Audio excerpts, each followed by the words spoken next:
Naturo, votre rendez-vous naturopathique. Avec Pauline Burel.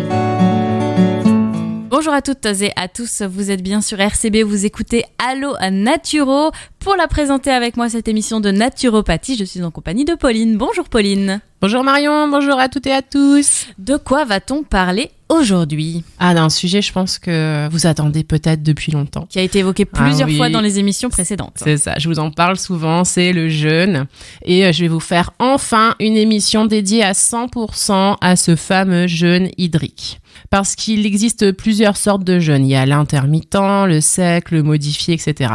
Donc aujourd'hui, je ne parlerai que du jeûne hydrique qui consiste à ne rien manger et uniquement boire de l'eau ou des tisanes. Donc moi, en général, je vais parler sur plutôt en 7 jours. Voilà. Et alors, quels sont les bénéfices d'un jeûne ? Alors, les études in vitro en éprouvette, pour faire simple, et in vivo, donc ça c'est que sur les animaux, démontrent clairement que le jeûne actionne un mécanisme moléculaire qui est bénéfique à l'organisme. Augmentation de la résistance au stress oxydatif, à l'ischémie reperfusion, donc ça c'est au niveau du système digestif, surtout pour les grands sportifs. Ça active des mécanismes de détoxification au niveau cellulaire et ça active de l'autophagie, donc le corps se débarrasse de lui-même, de tout ce qui est en trop, polypes, kystes, cellules cancéreuses, etc. Mais il y a peu d'études cliniques, donc sur l'homme, et en plus, on ne peut pas faire d'études en double aveugle. Alors, qu'est-ce que ça veut dire ? Dans une étude clinique, pour éviter les biais de l'effet placebo, les personnes et les médecins ne savent pas quel groupe reçoit le médicament et quel groupe reçoit le placebo. Mais pour un jeûne, on voit bien si on mange ou pas, donc on ne peut pas faire de double aveugle. Cependant, le jeûne est une pratique courante en Allemagne et en Russie, et là, on a des très bons résultats empiriques, donc sur la pratique. Oui, parce que souvent, les études en double aveugle, c'est les seules qui sont considérées comme fiables, mais là, on ne peut pas en faire une. Donc, on ne peut pas avoir le résultat de cette étude-là. Exactement. Et également, il commence à y avoir des études concernant le jeûne pratiqué avant les séances de chimiothérapie.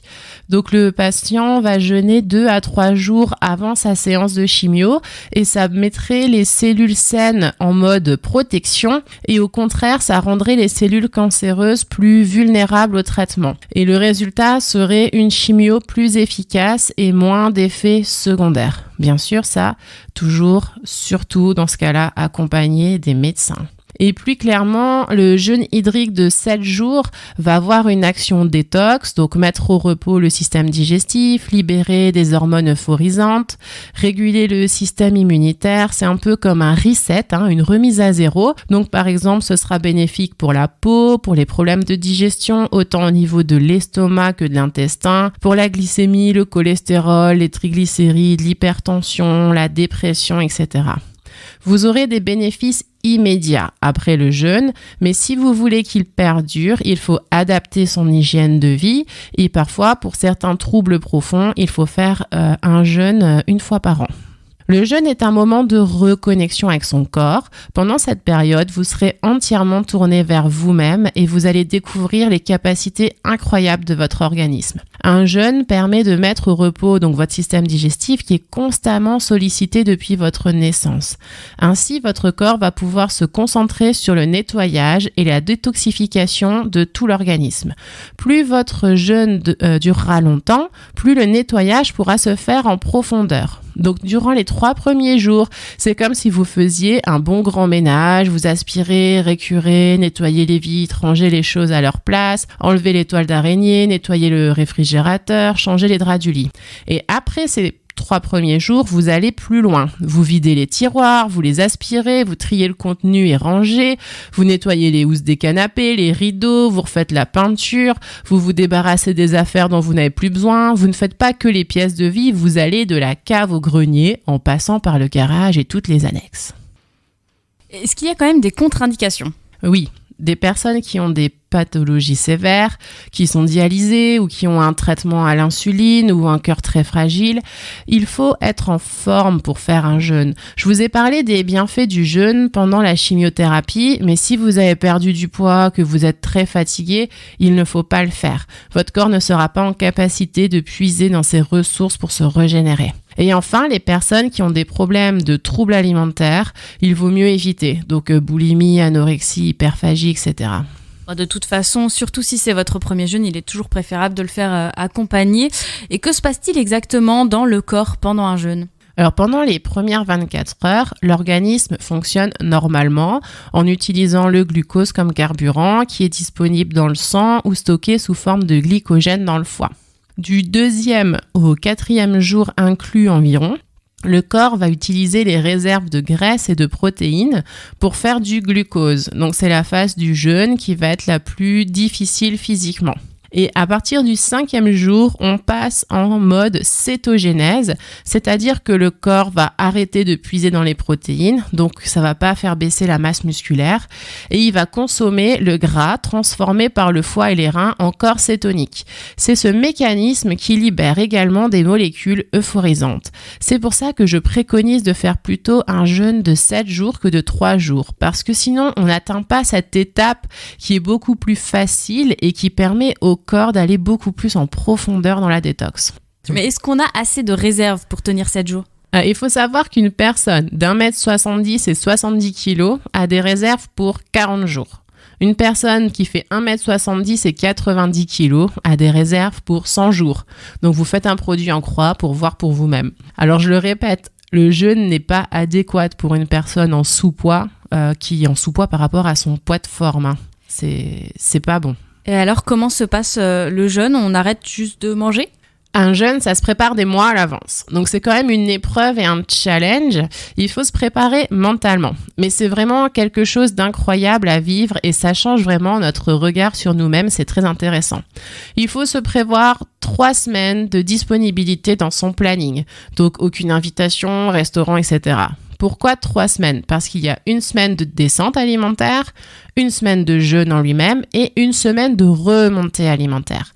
Pendant la descente alimentaire, on va au fur et à mesure retirer des aliments. Donc le premier jour, par exemple, on arrête le thé, le café, l'alcool, les cigarettes. Puis les jours suivants, on arrête les protéines animales, les produits sucrés, etc. Jusqu'à la veille du début du jeûne où on consomme seulement des fruits et légumes crus ou cuits, sans assaisonnement. Et le dernier repas, c'est juste un jus de légumes ou un bouillon. Cette préparation permet d'éviter les pics d'insuline et donc l'effet de faim. Quand on jeûne, on n'a pas faim. On peut avoir envie de manger, ça bien sûr, mais on n'a pas le ventre qui gargouille, on n'a pas de creux, il n'y a pas la vraie faim physique. Après ce dernier repas, il va falloir se purger. Parce que quand on ne mange pas, le système digestif se met au repos, donc les sels vont stagner dans les intestins si on ne les évacue pas. Puis c'est parti pour les 7 jours où on vit d'amour et d'eau fraîche et on a aussi droit à quelques tisanes bien sûr. Et une des phases les plus difficiles, c'est la remontée alimentaire. Donc c'est après ces 7 jours de jeûne.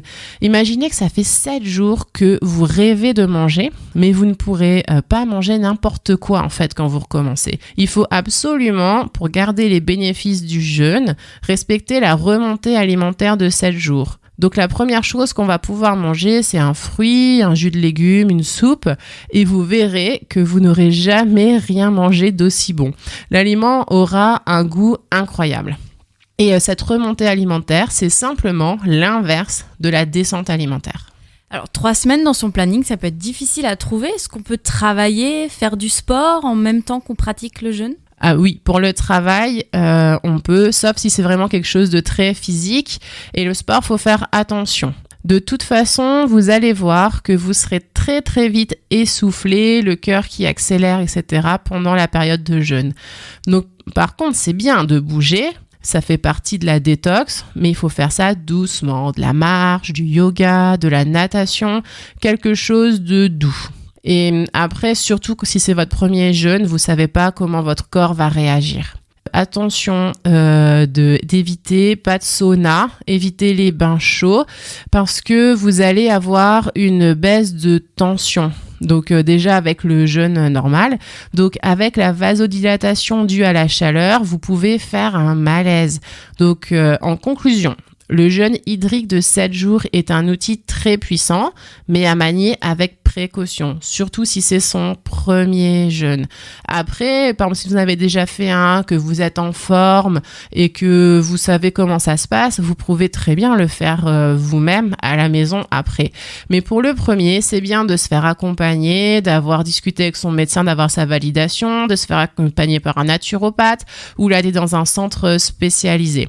Et après, si vous avez des pathologies ou un traitement chronique, là, il faut vraiment aller plutôt dans un centre spécialisé, encore mieux une clinique comme il y a en Suisse ou en Allemagne. Pour pouvoir bénéficier des bénéfices du jeûne. Merci beaucoup Pauline pour cette belle émission. Je rappelle que vous pouvez la retrouver en intégralité sur notre site internet www.radio-rcb.fr ainsi que toutes les autres émissions d'Allo Naturo. Que si vous avez une question à poser à Pauline concernant la naturopathie, vous pouvez envoyer un mail maquestion@radio-rcb.fr. Merci beaucoup Pauline et à la semaine prochaine. Merci Marion, bonne journée à toutes et à tous, au revoir.